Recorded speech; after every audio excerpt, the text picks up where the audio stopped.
You ever have one of those mornings where you walk into the shop, the smell of cedar hits you, and you realize you've spent 3 decades doing this and you still don't know where you put your favorite marking knife? Only every single time we record this, Tiger. I'm convinced there's a spatial rift behind your drill press that specifically swallows small hand tools and single socks. It's a tax. The shop gods demand a sacrifice of one specialized tool per project.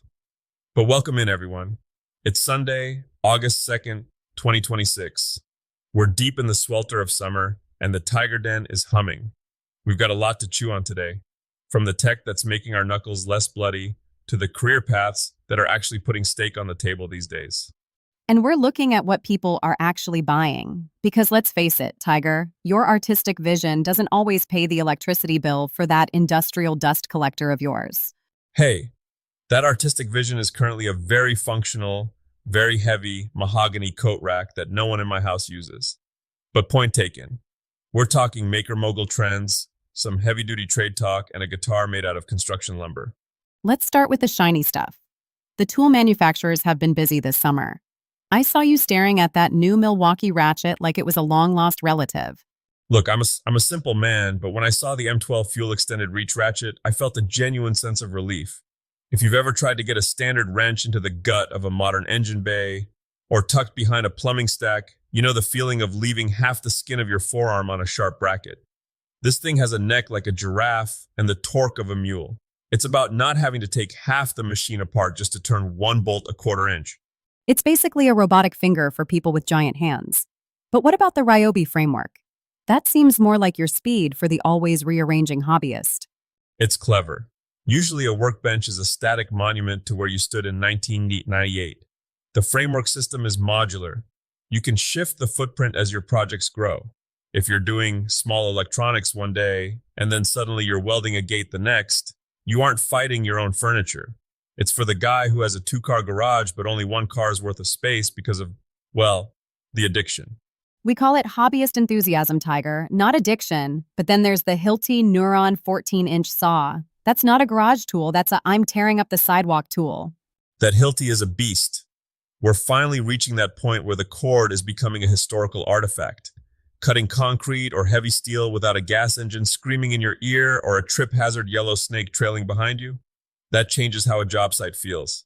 It's quieter, it's cleaner, and your lungs aren't full of 2-stroke exhaust by noon. It's impressive. But let's pivot from the tools to the people holding them.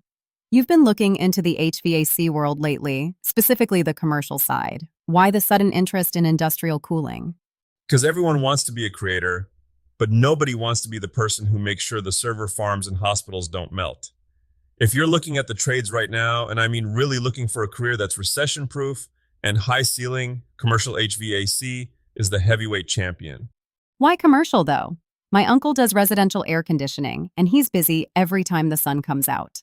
Residential is great for learning the ropes, but it's a grind. You're in crawl spaces with spiders who haven't paid rent in years. Commercial and industrial, HVAC, that's where the complexity lives. You're dealing with sophisticated control systems, massive chillers, and refrigeration units that keep a city's food supply frozen. In the Midwest, especially up in Minnesota, they are practically begging for people. They're offering training programs that are essentially a golden ticket. So it's less about fixing a leak and more about being a systems engineer who happens to wear boots? Exactly. Here's the secret. Master the controls. If you can speak the language of the digital brains that run these big systems, you aren't just a mechanic anymore. You're a specialist. And specialists get to set their own terms. It's about moving from the how to the why of the machine. Speaking of setting terms, let's talk shop, literally, the maker mogul side of the house. You're always telling me that handmade isn't a business plan, it's just a description. It's a trap, is what it is. You can't just make a pretty thing and hope the internet finds you. The 2026 data is leaning hard into what they're calling modern heritage. People are tired of that flat-packed, disposable furniture that feels like it's made of compressed dryer lint. They want raw, sustainably sourced wood. They want to see the grain. And the colors are changing too. It's not all just white and gray anymore, thank goodness. Right, think moss greens, terracotta, sky blues, colors that look like you actually stepped outside once in a while. But the big takeaway for anyone selling on Etsy or their own site, stop guessing. I see so many makers spend 40 hours on a piece because they like it. Then it sits in the corner collecting dust because nobody was searching for it. Use eRank, look at the keyword data, see what the world is asking for before you start your first cut.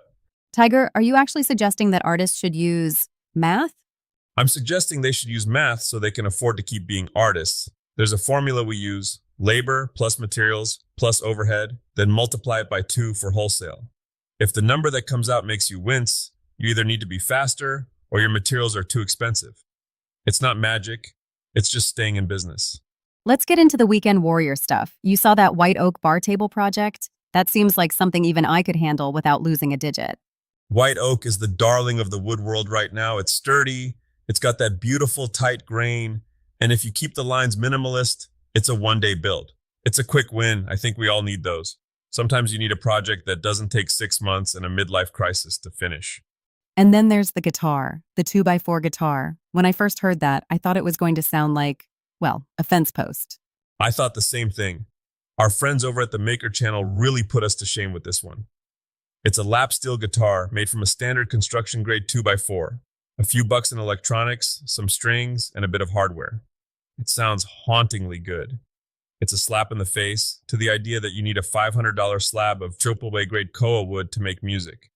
It's about the soul you put into the build, not the price tag on the lumber. It's a good reminder that the stuff isn't the point. It's the doing. True, though sometimes the doing gets a little out of hand. Did you see that guy trying to renovate his basement to look like the Seahawks stadium? With the turf and the stadium lighting, I think he might have crossed the line from DIY to please call a professional before the building inspector finds out. He's definitely in the deep end. But honestly, I respect the audacity.